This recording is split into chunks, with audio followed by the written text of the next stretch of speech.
आज आशा लकड़ा जी यहाँ पर आई थी निरीक्षण के लिए और आयोग भी आए हुए थे। क्या बातचीत हुई आप लोगों की? देखिए, डॉक्टर श्रीमती आशा लकड़ा जी राष्ट्रीय अनुसूचित जनजाति आयोग की सदस्य हैं और झारखंड वही देखती हैं। तो इस नाते हमारे टीम के लोग जो केंद्रीय सरना स्थल बचाओ मोर्चा में जो आदिवासी संगठन थे, केंद्रीय सरना समिति बबलू मुंडा जी जो अध्यक्ष हैं, उन्होंने पिछले दिनों आयोग को चिट्ठी लिखी थी कि इस तरह का हमारे सरना समाज के साथ हो रहा है। हमारी सरना की ज़मीनें सरकार द्वारा अधिग्रहण की जा रही है बिना ग्राम सभा की सहमति के, बिना समाज से सहमति लिए। दूसरी तरफ कि जहाँ लाखों की भीड़ आती है, जो हमारा समागम स्थल है सिरमटोली सरना स्थल, उसके ठीक सामने फ्लाईओवर का रैंप उतारा गया है। ये सारी बातों को जानकारी देते हुए आयोग को चिट्ठी लिखी गई थी और उसी को संज्ञान में लेते हुए आज आयोग की पूरी टीम आई हुई है और आज स्थल निरीक्षण भी हुआ। इसके पहले आर्यभट्ट सभागार रांची विश्वविद्यालय में सभा भी हुई। आदिवासी सरना समाज की बातें सुनी गई आयोग के द्वारा।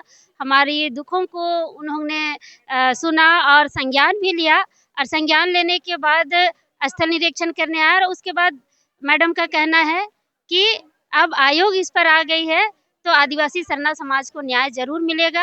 और सरकार से मीटिंग की बात थी जिसे सरकार ने टाला है। कहीं न कहीं सरकार अब फँस रही है, इसलिए आयोग के साथ बैठना नहीं चाह रही है। लेकिन फिर भी आयोग ने उन्हें 2-3 दिन का समय दिया है, जो हमें जानकारी मिली है और उसके तहत फिर से उन्हें लेटर दिया जाएगा और जब तक आयोग के पास है मामला, तब तक इस रैंप का उद्घाटन नहीं होगा। ये बात हमें आशा लकड़ा मैडम के द्वारा ये बात पता चली, आश्वासन दिया गया।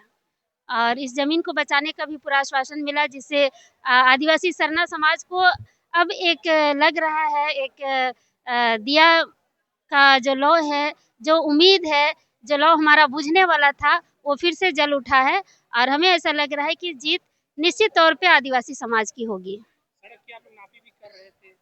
हाँ, वो मैडम देखना चाह रही थी कि जो 10 फीट की बात कही गई थी, वो 10 फीट ज़मीन ली गई है या नहीं? दूसरी बात है कि जो गलियारा जो बना हुआ कितने फीट का है और लाखों, हज़ारों लाखों की भीड़ सरना स्थल पर कैसे समा पाएगी, कैसे अंदर घुस पाएगी?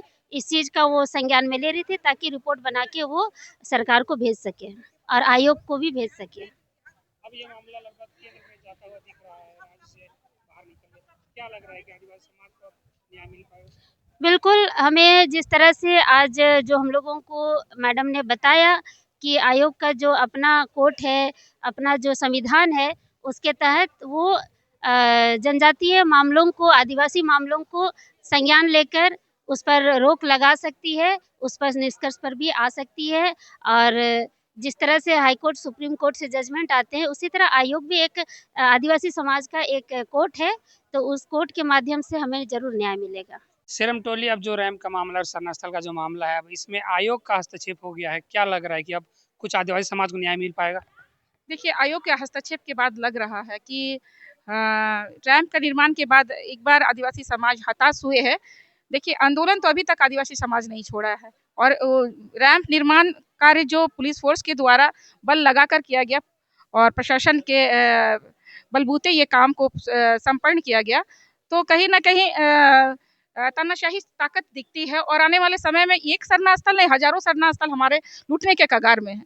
तो इसी को लेकर एक पहल हुई राष्ट्रीय जनजाति आयोग के माननीय सदस्य हमारे डॉक्टर आशा लकड़ा दी के माध्यम से कि ये जो सरना स्थल का शोभा यात्रा को जो बाधित करने के लिए रैंप का निर्माण कार्य हुआ है, उसके लेकर वो भी यहाँ निरीक्षण की और उसे लगा कि लाखों की संख्या में जो भीड़ आती है, वो बाधित होगी और कहीं न कहीं शोभा यात्रा की जो महत्व है, वो आस्ते-आस्ते खत्म होता चला जाएगा। तो इस परिचालन को हमेशा कायम रखने के लिए इस शरणा स्थल के जो रैंप बनाया गया है, उससे सरकार से जल्द वो बैठकर इस रैंप को हटाने की मांग को लेकर एक रिपोर्ट तैयार करेगी।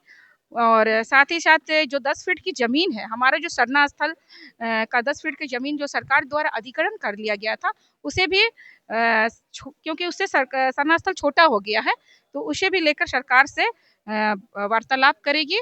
और अब लगता है कि एक आशा की किरण है कि राष्ट्रीय जनजाति आयोग का जो उद्देश्य है कि जो भी आदिवासी जनजातीय समुदाय का जो भी समस्या है, जमीन का, सरना स्थल, देशावली, मशना, उत्कट्टा जमीन, जो भी हमारा सामाजिक धार्मिक व्यवस्था की जो जमीन है, उसको बचाने के लिए आयोग के द्वारा अगर कभी भी लेटर जाएगा तो बोली है हम हस्तक्षेप करेंगे और ज़रूर से ज़रूर बचाएंगे, क्योंकि इस मतलब इस राज्य में बहुत सारे जगह पे हमने हमने बहुत सारे धार्मिक स्थलों को बचाने का भी काम किया है। और ये तो खैर मुख्य सरना स्थल है, इससे लोग यहाँ ही नहीं विदेश में भी लोग इस स्थल को जानते हैं, इसलिए इसे बचाना हमारा दायित्व है, ये बोल के उन्होंने आश्वासन दिया है।